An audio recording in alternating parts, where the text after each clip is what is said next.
Good morning, friends.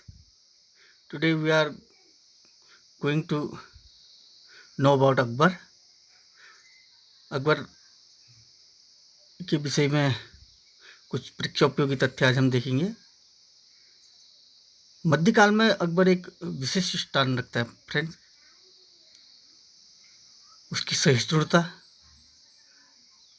और उसकी विजयों के संबंध में बार बार परीक्षाओं में प्रश्न पूछे जाते हैं और किन किन पहलुओं से प्रश्न पूछे जाते हैं उनको ऑब्जर्व करेंगे फ्रेंड्स.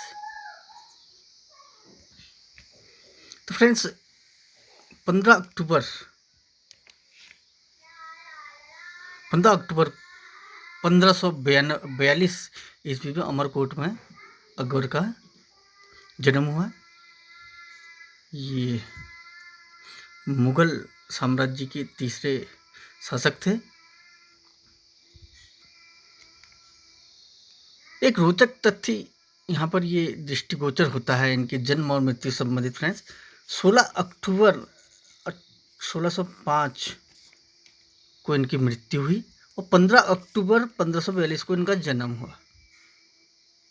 1542. ठीक है फ्रेंड्स. तो डेट और सन इनके इक्वल है फ्रेंड्स. देखिए 15 अक्टूबर 1542 में इनका जन्म हुआ है और 16 अक्टूबर 1605 में इनकी मृत्यु. और 15 अक्टूबर को जन्म, 16 अक्टूबर को मृत्यु. तो ये भी एक सीरियल में है 15 क्या 16. ठीक है फ्रेंड्स. और 15 अक्टूबर को हैंड वॉश डे भी मनाया जाता है और 16 अक्टूबर को खाद्य दिवस के दिन इनकी, विश्व खाद्य दिवस के दिन इनकी मृत्यु हुई. और महिला दिवस, ग्रामीण महिला दिवस भी मनाया जाता है 15 अक्टूबर को और हैंड वॉश डे भी मनाया जाता है. तो उस दिन का जन्म हुआ 1542 में अमरकोट में. ठीक है फ्रेंड्स. 1605 में 16 अक्टूबर को इनकी मृत्यु हुई. तो इस तरीके से आप एक सिस्टमेटिक वे में इजीली इसे मेमोराइज कर सकते हैं कि इनका जन्म किस तिथि को हुआ. 15 अक्टूबर 1542 को. देखिए इधर भी इनका रिलेशन है, 15 अक्टूबर को है, 1542 में जन्म हुआ है. डेट और जो ईयर है वो शताब्दी वर्ष जो है इनका इक्वल है जो जन्म का है.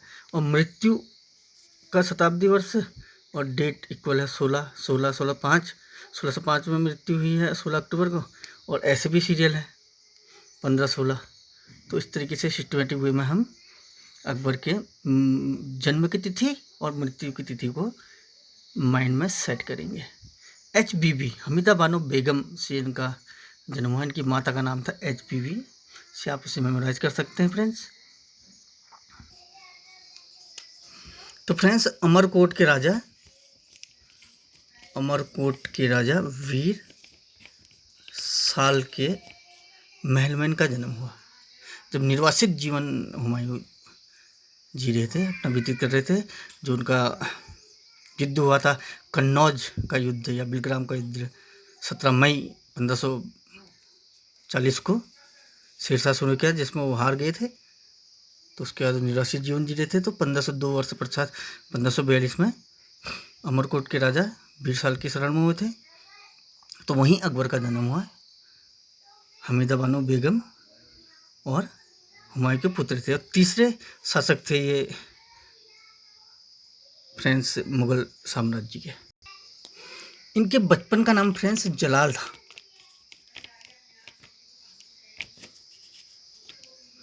जलाल इनके बचपन का नाम था, जलाल.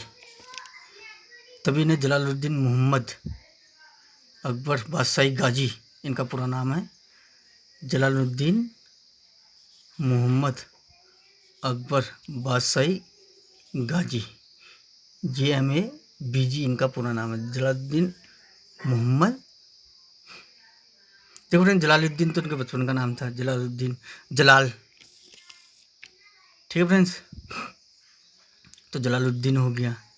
मोहम्मद अकबर इनका नाम हुआ. ये मोहम्मद तो लगता ही है इस्लाम धर्म के व्यक्तियों पर. जलालुद्दीन मोहम्मद अकबर इनका नाम हुआ ही. बादशाह हुए और गाजी की उपाधि किसने धारण की थी फ्रेंड्स? इनके दादाजी ने. किसके अनुसार? राणा वो खानवा के युद्ध के पश्चात। तो इस तरीके से सिस्टमेटिक वे में हम तथ्यों को देखेंगे। 14 फरवरी 1556 को ही गद्दी पर बैठा फ्रेंड्स, कालानौर पर इनका राज्याभिषेक हुआ। 14 फरवरी वैलेंटाइन डे के दिन फ्रेंड्स, 14 फरवरी 1556 को। और फरवरी 1483 में इनके दादा का जन्म हुआ था, बाबर का। ठीक है फ्रेंड्स, तो कालानौर में इनका राज्याभिषेक हुआ, पंजाब के कालानौर में। कालानौर पंजाब में इनका राज्याभिषेक हुआ किस दिन? वैलेंटाइन डे के दिन फ्रेंड्स, 14 फरवरी 1556 में। इनके पिताजी की मृत्यु हुई थी सीढ़ी से गिरने के साथ, जो वो उनका पुस्तकालय था वहाँ से, 1 जनवरी 1556 को। फ्रेंड्स, बैरम खां इनके संरक्षक रहे 1556 से 1560 तक। बैरम खां किनके पिता थे? अब्दुल रहीम खान खाना के, जो नवरत्नों में एक थे अकबर के। तो उनके संरक्षक रहे 1556 से 60 तक। तो फ्रेंड्स, बैरम खां 1556 से 60 तक अकबर के संरक्षक रहे। शिया मतावलंबी बैरम खां थे फ्रेंड्स। ये भी कई बार प्रश्न पूछा जाता है कि बैरम खां किस मतावलंबी थे इस्लाम धर्म के? तो शिया थे। और इन्हें खानी बाबा नाम से इन्हें प्यार से बोला जाता था, खानी बाबा बैरम खां को। और ये बदख्शा के निवासी थे, बदख्शा, जहाँ का हुमायूं शासक था शासन में आने से पूर्व। तो फ्रेंड्स, शासक बनने से पूर्व हुमायूं कहाँ का गद्दी बैठने से पूर्व कहाँ का प्रशासक था? तो बदख्शा का। और बदख्शा के ही जो है बैरम खां कहाँ के निवासी थे? तो बदख्शा। इस तरीके से रिलेट करते हुए तथ्यों को कलेक्ट करेंगे फ्रेंड्स और मेमोराइज करेंगे। ठीक है। और बाबर की मृत्यु के बाद हुमायूं द्वारा अपने शासन को विभाजित किया गया। तो सुलेमान, अपने चचेरे भाई सुलेमान मिर्जा को बदख्शा का प्रशासन दिया गया हुमायूं द्वारा। तो देखिए, बदख्शा से क्या क्या चीज़ यहाँ पर को पूछी जाती हैं। बदख्शा, जो हुमायूं गद्दी में बैठने से पूर्व बदख्शा का शासक था। और जो बैरम खां है बदख्शा का निवासी था। और सुलेमान मिर्जा जो चचेरे भाई थे हुमायूं के, तो बाबर की मृत्यु के पश्चात जब साम्राज्य का विभाजन किया गया तो सुलेमान मिर्जा को बदख्शा का प्रशासक हुमायूं द्वारा बनाया गया। तो फ्रेंड्स, 14 फरवरी 1556 को गद्दी में बैठा कालानौर पंजाब में अकबर। जलाल इनके बचपन का नाम था। और जो हमारे इनके संरक्षक थे 1556 से 60 तक, क्योंकि फ्रेंड्स 56 में इनकी एज क्या होगी? इनकी एज होगी आपका 14 ईयर। 14 साल में ये गद्दी पर बैठे अकबर। तो इनको संरक्षक की आवश्यकता थी, तो इनके संरक्षक बने बैरम खां, जो पिता थे अब्दुल रहीम खान खाना के, जो नवरत्नों में एक थे। था किनका? अकबर का। वो आगे मैं आपको डिस्क्राइब करूँगा कि इनके नवरत्न क्या क्या थे। और बदख्शा के बैरम खां रहने वाले थे।